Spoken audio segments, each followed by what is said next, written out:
प्यारे बच्चों, आप सबों का एक बार फिर से स्वागत है मेरे YouTube चैनल में। और आज की वीडियो में हम लोग बात करेंगे क्लास 8 के साइंस से चैप्टर 4, जिसका नाम है विद्युत धारा का रासायनिक प्रभाव, केमिकल इफेक्ट ऑफ करंट। इस चैप्टर के क्वेश्चन आंसर पर आज हम लोग चर्चा करेंगे। तो फिर देर ना करते हुए चलिए हम लोग क्वेश्चन आंसर को शुरू करते हैं।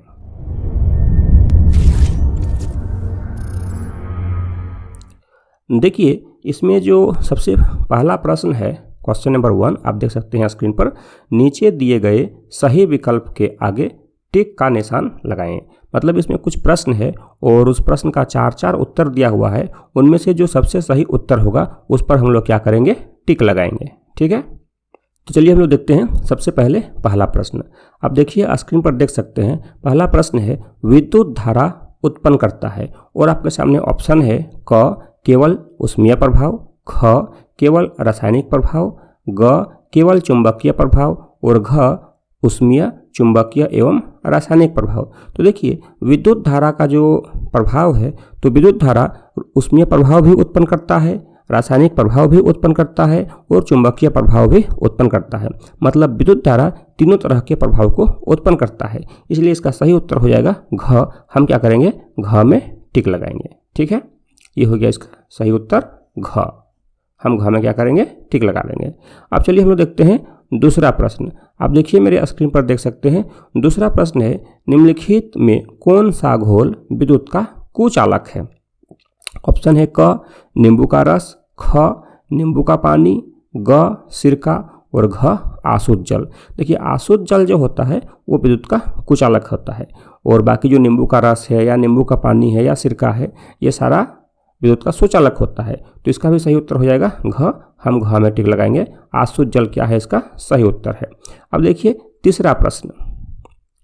तीसरा प्रश्न है निम्नलिखित में कौन सी ऐसी धातु है जिसके विद्युत लेपन के द्वारा किसी वस्तु की चमक को बढ़ाई जा सकती है। और ऑप्शन है क लोहा, ख क्रोमियम, ग तांबा और घ एल्युमिनियम। तो इसका सही उत्तर है ख क्रोमियम। तो हम क्या करेंगे, क्रोमियम पर टिक लगा देंगे।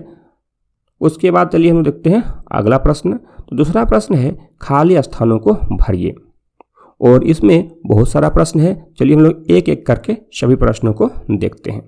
देखिए, इसमें पहला प्रश्न है विद्युत चालन करने वाले अधिकांश द्रव खाली स्थान तथा खाली स्थान के विलयन होते हैं। तो विद्युत चालन करने वाले जो अधिकांश द्रव होते हैं वह प्रायः अम्ल, क्षार या लवण के विलयन होते हैं। तो यहाँ पर हम क्या लिखेंगे, हम यहाँ लिख सकते हैं अम्ल, और हम यहाँ क्या लिख सकते हैं क्षार, और हम यहाँ क्या लिख सकते हैं लवण। तो जितना भी विद्युत चालन करने वाले द्रव होते हैं वो अधिकांशतः अम्ल, क्षार और लवण के विलयन होते हैं। ठीक है, अब देखिए दूसरा, किसी विलयन से विद्युत धारा प्रवाहित होने पर, किसी विलयन से विद्युत धारा प्रवाहित होने पर खाली स्थान प्रभाव उत्पन्न होता है। कौन सा प्रभाव उत्पन्न होता है, तो विद्युत धारा का रासायनिक प्रभाव उत्पन्न होता है। तो चाहे तो हम लंबा सा लिख सकते हैं विद्युत धारा का रासायनिक प्रभाव, या संक्षेप में हम सिर्फ रासायनिक प्रभाव भी लिख सकते हैं। तो चलिए हम लोग इसको पूरा ही लिखते हैं। तो हम क्या लिखेंगे, विद्युत धारा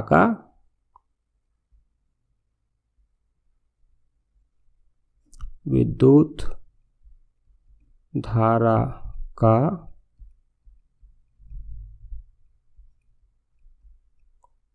रासायनिक प्रभाव उत्पन्न होता है। ठीक है, या हम एक वर्ड सिर्फ रासायनिक भी लिख सकते हैं। तो हो जाएगा तब कैसा हो जाएगा, तब हो जाएगा किसी विलयन से विद्युत धारा प्रवाहित होने पर रासायनिक प्रभाव उत्पन्न होता है। ठीक है, अब देखिए तीसरा, LED खाली स्थान विद्युत धारा होने पर भी दीप्त होता है। देखिए, LED जो है वह एक प्रकार का बल्ब है जिसका फुल फॉर्म होता है लाइट इमिटिंग डायोड। तो LED जो है वह अल्प विद्युत धारा प्रवाहित होने पर भी दीप्त होता है, मतलब तब भी वह जलता है। तो यहाँ पर हम मंद विद्युत धारा या अल्प विद्युत धारा लिख सकते हैं, अल्प विद्युत धारा, या फिर हम मंद विद्युत धारा भी लिख सकते हैं। चौथा देखिए, चौथा क्या है कि जब कॉपर सल्फेट के विलयन से विद्युत धारा प्रवाहित की जाती है तो बैटरी के खाली स्थान टर्मिनल से संयोजित प्लेट पर कॉपर निक्षेपित होता है। ये बहुत ही इंपॉर्टेंट क्वेश्चन है। देखिए, कॉपर एक धातु है, और धातु जो होता है वह धन आयन होता है। तो धन आयन जो है वह ऋण आयन की तरफ ही आकर्षित होगा या ऋण टर्मिनल की तरफ आकर्षित होगा। तो हम यहाँ पर क्या लिखेंगे, ऋण टर्मिनल, ऋण टर्मिनल यानी कि नेगेटिव टर्मिनल। तो यहाँ क्या भरेंगे, ऋण। ठीक है। अब चलिए देखिए पांचवा, विद्युत धारा द्वारा किसी पदार्थ पर इच्छित धातु की परत निक्षेपित करने की प्रक्रिया को खाली स्थान कहते हैं। तो विद्युत धारा द्वारा किसी पदार्थ पर इच्छित धातु की परत निक्षेपित करने यानी कि परत चढ़ाने की प्रक्रिया को हम लोग कहते हैं विद्युत लेपन। ठीक है। देखिए यहाँ पर हैंड राइटिंग पर उतना ध्यान नहीं दीजिएगा, जो काम की बात है उस पर हम लोग ध्यान देंगे, है ना। अब देखिए इसके बाद हम लोग बात करते हैं तीसरा प्रश्न। देखिए आप देख सकते हैं स्क्रीन पर, तीसरा प्रश्न है किसी धातु पर इच्छित धातु की परत निक्षेपित करने की प्रक्रिया को क्या कहते हैं। तो जैसा कि अभी हम लोगों ने चर्चा किया था, किसी धातु पर इच्छित धातु की परत निक्षेपित करने की प्रक्रिया को हम लोग क्या कहते हैं, विद्युत लेपन कहते हैं। ठीक है। अब देखिए चौथा प्रश्न बहुत अच्छा प्रश्न है कि पानी में हाइड्रोजन एवं ऑक्सीजन का अनुपात क्या होता है। और उत्तर होगा पानी में हाइड्रोजन एवं ऑक्सीजन का अनुपात 2:1 होता है। यहाँ पर एक ध्यान देने वाली बात क्या है, देखिए हम पानी का जो सूत्र लिखते हैं वो होता है H2O। अब दो तरह का अनुपात यहाँ पर हो सकता है, आयतन का अनुपात और दूसरा इसके द्रव्यमान का अनुपात, है ना। तो जल जो है यानी कि H2O है, आयतन के अनुसार से हाइड्रोजन उसमें 2 भाग है और ऑक्सीजन उसमें 1 भाग है। तो अगर आयतन के अनुसार हम बात करते हैं अनुपात की तो 2:1 होगा। लेकिन यदि द्रव्यमान के अनुसार हम बात करते हैं उसका रेशियो का यानी कि अनुपात का, तो 2:1 नहीं होता है। तब हाइड्रोजन का अनुपात कितना हो जाएगा, तो हाइड्रोजन का परमाणु द्रव्यमान होता है 1, यहाँ 2 परमाणु है तो हो जाएगा 2 और अनुपात हो जाएगा ये ऑक्सीजन का होता है 16। तो 2:16 और हम इसको अगर सॉल्व करते हैं, सिंप्लीफाई करते हैं तो हो जाएगा 1:8। ठीक है। तो इसका मतलब है कि द्रव्यमान के अनुसार हाइड्रोजन और ऑक्सीजन का जो अनुपात होगा जल में वह 1:8 होगा। लेकिन आयतन के अनुसार यदि हम बात करते हैं तो वो 2:1 होगा। क्लास 8 में आयतन के अनुसार ही अनुपात पढ़ना है, तो इस पर हम लिखेंगे 2:1। ठीक है। अब देखिए पांचवा प्रश्न देखिए, पांचवा प्रश्न बहुत ही इंपॉर्टेंट प्रश्न है। खाद्य पदार्थों को संरक्षित करने के लिए लोहे के डिब्बे पर किस धातु का विद्युत लेपन किया जाता है। तो देखिए खाद्य पदार्थों को संरक्षित करने के लिए लोहे के डिब्बे पर टीन धातु का विद्युत लेपन किया जाता है। इसका उत्तर है टीन, है ना। अब चलिए हम देखते हैं छठा प्रश्न बहुत इंपॉर्टेंट प्रश्न है। छठा प्रश्न है लोहे के बने पुलों को जंग से बचाने के लिए किस धातु का विद्युत लेपन किया जाता है। तो लोहे से बने पुलों को जंग से बचाने के लिए जो है जिंक धातु का विद्युत लेपन करते हैं। ऐसा क्यों करते हैं, क्योंकि लोहे के ऊपर जब जिंक धातु का हम लोग विद्युत लेपन कर देते हैं तो उस पर जंग नहीं लगता है और काफ़ी दिनों तक वह सुरक्षित रहता है। अब देखिए सातवां प्रश्न क्या है। सातवां प्रश्न है क्या प्लास्टिक या लकड़ी की वस्तुओं पर विद्युत लेपन किया जा सकता है। देखिए प्लास्टिक या लकड़ी की जो वस्तु होती है वह विद्युत का कुचालक होता है और विद्युत के कुचालक से विद्युत लेपन नहीं हो सकता है। ठीक है ना। तो इसका उत्तर हम किस तरह लिखेंगे नहीं, प्लास्टिक या लकड़ी की वस्तुओं पर विद्युत लेपन नहीं किया जा सकता है। क्यों, क्योंकि ये विद्युत की सुचालक नहीं होते हैं, ये विद्युत का कुचालक होते हैं। ठीक है। अब देखिए आठवां प्रश्न है भीगे हाथों से विद्युत उपकरणों को छूना क्यों खतरनाक होता है। तो देखिए इसका उत्तर किस तरह लिखेंगे, भीगे हाथों में जल होता है और जल जो है वह विद्युत का सुचालक होता है। भीगे हाथों से विद्युत उपकरणों को छूने पर बिजली के झटके लग सकते हैं और यही कारण है कि भीगे हाथों से विद्युत उपकरणों को छूना खतरनाक होता है। हमें भीगे हाथों से विद्युत उपकरणों को नहीं छूना चाहिए। अब चलिए हम देखते हैं नेक्स्ट क्वेश्चन। 9वां प्रश्न क्या है, तो 9th क्वेश्चन है आसुत जल विद्युत का चालन नहीं करते परंतु नल का पानी विद्युत का चालन करते हैं, क्यों। तो देखिए आसुत जल विद्युत का चालन नहीं करते परंतु नल का पानी जो है वह विद्युत का चालन करते हैं। इसका कारण क्या है कि नल के पानी में अम्ल या लवण की मात्रा होती है जबकि आसुत जल जल का शुद्धतम रूप है उसमें किसी प्रकार का अम्ल या लवण नहीं होता है, ठीक है ना। तो इसलिए अशुद्ध जल विद्युत का चालन नहीं करता है, जबकि नल का पानी विद्युत का चालन करता है क्योंकि उसमें अम्ल या लवण की मात्रा होती है। अब देखिए 10वां प्रश्न। तो देखिए 10वां प्रश्न क्या है। 10वां प्रश्न है, नई साइकिल की हैंडल एवं पहिया का रिम चमकता है, अगर दुर्घटनावश इसमें खरोंच आ जाए तो क्या होगा। तो प्यारे बच्चों, आप सभी ने नई साइकिल का हैंडल या उसका पहिया रिम अवश्य देखा होगा, जरूर देखा होगा।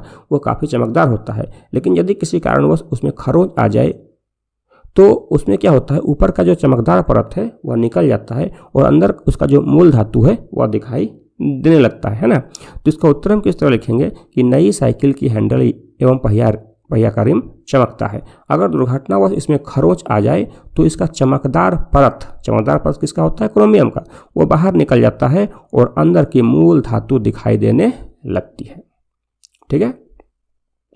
अब देखिए 11वां प्रश्न। 11वां प्रश्न आपके सामने है। 11वां प्रश्न क्या है कि आग लगने पर फायरमैन पानी का उपयोग करने से पूर्व उस क्षेत्र के मुख्य विद्युत आपूर्ति बंद कर देते हैं। ऐसा क्यों करते हैं, इसकी व्याख्या कीजिए, ठीक है। तो देखिए पानी जो होता है वो विद्युत का सुचालक होता है, और विद्युत आपूर्ति बंद नहीं करने पर उन्हें बिजली के झटके लग सकते हैं। इसलिए आग लगने पर फायरमैन पानी का उपयोग करने से पूर्व यानी कि उससे पहले उस क्षेत्र की मुख्य विद्युत आपूर्ति बंद कर देते हैं। विद्युत आपूर्ति बंद करने से उन्हें बिजली का झटका नहीं लगता है और वह आसानी से काम कर सकते हैं। अब चलिए हम देखते हैं अगला प्रश्न। अगला प्रश्न है 12वां प्रश्न। 12वां प्रश्न आप देखिए स्क्रीन पर। प्रश्न है, विद्युत धारा का रासायनिक प्रभाव से क्या समझते हैं, उदाहरण के साथ इसकी व्याख्या करें, ठीक है। यह बहुत ही इंपॉर्टेंट क्वेश्चन है। तो चलिए हम लोग देखते हैं। अब देखिए उसका उत्तर बहुत ही सिंपल है, आसान है कि जब किसी सुचालक विलयन से विद्युत धारा प्रवाहित की जाती है तो उस विलयन में रासायनिक परिवर्तन होता है, इसे ही विद्युत धारा का रासायनिक प्रभाव कहते हैं, ठीक है। बहुत ही सिंपल सा चीज़ है कि जब किसी सुचालक विलयन से विद्युत धारा प्रवाहित होती है तो उस सुचालक विलयन में रासायनिक परिवर्तन होता है, वह सुचालक विलयन आयनों में टूट जाता है, इसे ही विद्युत धारा का रासायनिक प्रभाव कहते हैं। चलिए हम लोग उसको एक उदाहरण से देखते हैं। अब देखिए आप मेरे स्क्रीन पर देख सकते हैं, यहाँ पर एक बीकर है, ठीक है। ये क्या है, एक बीकर है। थोड़ा सा मैं नाम लिख देता हूँ इस पर।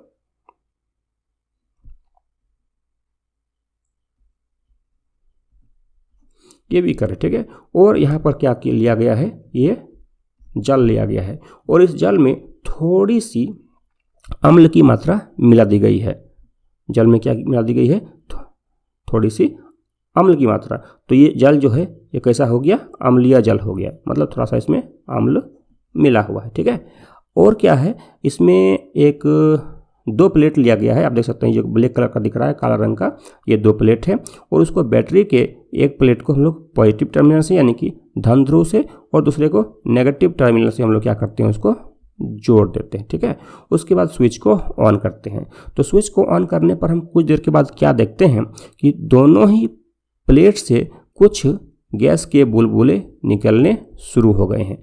तो गैस के बुलबुले निकलने शुरू हो गए हैं। अब प्रश्न उठता है कि यहाँ पर गैस का बुलबुला आया कहाँ से। तो देखिए जल का जो सूत्र होता है वो होता है H2O, यानी इसमें हाइड्रोजन और ऑक्सीजन 2 तरह के तत्व हैं। तो यहाँ पर क्या होगा, ये जो जल है H2O अम्लीय जल, जब इसमें विद्युत धारा प्रवाहित की जाती है तो यह जल यानी कि H2O यानी कि हाइड्रोजन और ऑक्सीजन जो है वह अपने अवयवी तत्वों में विभक्त हो जाता है और हाइड्रोजन अलग हो जाता है और ऑक्सीजन अलग हो जाता है। तो यहाँ जो बुलबुला निकलते हैं यह हाइड्रोजन और ऑक्सीजन के ही बुलबुले होते हैं। ऑक्सीजन जो है वो ऋणात्मक तत्व है और हाइड्रोजन जो है धनात्मक तत्व है।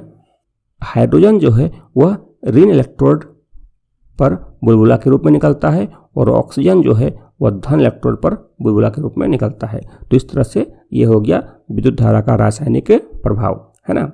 इसको आप आसानी से लिख सकते हैं। अब चलिए हम लोग देखते हैं 13वां प्रश्न। 13वां प्रश्न है, साइकिल के हैंडल, पहिए का रिम आदि पर क्रोमियम का विद्युत लेपन किया जाता है, इन्हें क्रोमियम का ही क्यों नहीं बनाया जाता है, ठीक है। ये बहुत अच्छा प्रश्न है कि जब क्रोमियम का विद्युत लेपन करते हैं तो आखिर हम क्यों नहीं पूरे के पूरे वस्तु को क्रोमियम का बनाते हैं? तो कारण क्या है कि क्रोमियम जो है वह एक महंगा धातु है, काफ़ी कॉस्टली होता है। अगर हम पूरी वस्तु को क्रोमियम का बनाएंगे तो आर्थिक दृष्टि से लाभदायक नहीं होगा, क्योंकि वो काफ़ी महंगा हो जाएगा, है ना। तो क्रोमियम एक महंगा धातु है, अतः पूरी वस्तु को क्रोमियम का बनाना आर्थिक दृष्टि से लाभदायक नहीं है। यही कारण है कि साइकिल के हैंडल, पहिए का रिम आदि पर क्रोमियम का विद्युत लेपन किया जाता है, इन्हें क्रोमियम का नहीं बनाया जाता है। ठीक है, अब देखिए हम लोग देखते हैं अगला प्रश्न। अगला प्रश्न है 14वां प्रश्न। ये क्या है कि जब किसी समपरिक्षेत्र के स्वतंत्र सिरों को किसी विलयन में डुबोते हैं तो चुंबकीय सुई विक्षेपित होती है। क्या आप इसके कारणों की व्याख्या कर सकते हैं? तो सबसे पहले देखिए हम बात करते हैं समपरिक्षेत्र का। तो आपने चैप्टर जब पढ़ा होगा तो समपरिक्षेत्र का चित्र जरूर देखा होगा, उसकी कार्यप्रणाली को भी समझा होगा। अभी आप देखिए मेरे स्क्रीन पर देख सकते हैं, ये समपरिक्षेत्र का चित्र है। ठीक है, अब यहाँ पर देखिए कि जब किसी समपरिक्षेत्र के स्वतंत्र सिरों को किसी विलयन में डुबोते हैं, ठीक है, किसी विलयन में डुबोते हैं तो समपरिक्षेत्र का परिपथ पूरा हो जाता है। ध्यान रहे कि यहाँ पर विलयन जो है वो विद्युत का सुचालक होना चाहिए, कि जब किसी समपरिक्षेत्र के स्वतंत्र सिरों को किसी विलयन में डुबोते हैं तो समपरिक्षेत्र का परिपथ पूरा हो जाता है, जिससे समपरिक्षेत्र से होकर विद्युत धारा प्रवाहित होती है। अब जब इसके चारों तरफ जब इससे होकर विद्युत धारा प्रवाहित होगी तो समपरिक्षेत्र के चारों तरफ एक चुंबकीय क्षेत्र उत्पन्न होता है, और इसी चुंबकीय क्षेत्र के कारण जो है वह चुंबकीय सुई विक्षेपित हो जाती है। ठीक है, उम्मीद करता हूँ आप इसे अच्छी तरह से समझ रहे होंगे। फिर भी अगर आपके मन में कोई प्रश्न हो तो आप कमेंट करना ना भूलें, मैं आपके प्रश्नों का उत्तर देने का प्रयास करूँगा। अब चलिए हम लोग चलते हैं अगला प्रश्न, जो कि इस चैप्टर का लास्ट क्वेश्चन है, 15वां प्रश्न है। तो इसमें क्या है, विद्युत लेपन क्या है, इस प्रक्रिया में अम्लीय जल का उपयोग क्यों किया जाता है? देखिए, विद्युत धारा की सहायता से किसी धातु पर इच्छित धातु की परत निक्षेपित करने की प्रक्रिया को हम लोग विद्युत लेपन कहते हैं। और विद्युत लेपन के लिए अम्लीय जल का उपयोग इसलिए करते हैं ताकि जो है अम्लीय जल जो है वो विद्युत का सुचालक है। तो विद्युत अपघट्य को अधिक चालक बनाने के लिए इस प्रक्रिया में अम्लीय जल का उपयोग करते हैं, अर्थात अम्ल का उपयोग करते हैं या अम्लीय जल का उपयोग करते हैं। तो इसका उत्तर क्या लिखेंगे, विद्युत अपघट्य को अधिक चालक बनाने के लिए इस प्रक्रिया मतलब विद्युत लेपन की प्रक्रिया में अम्लीय जल का उपयोग किया जाता है। ठीक है, तो इस तरह से इस चैप्टर के सभी प्रश्नों पर हम लोगों ने चर्चा किया। उम्मीद करता हूँ कि वीडियो आपको अच्छी लगी होगी। फिर मिलते हैं अगले वीडियो में, तब तक के लिए जय हिंद।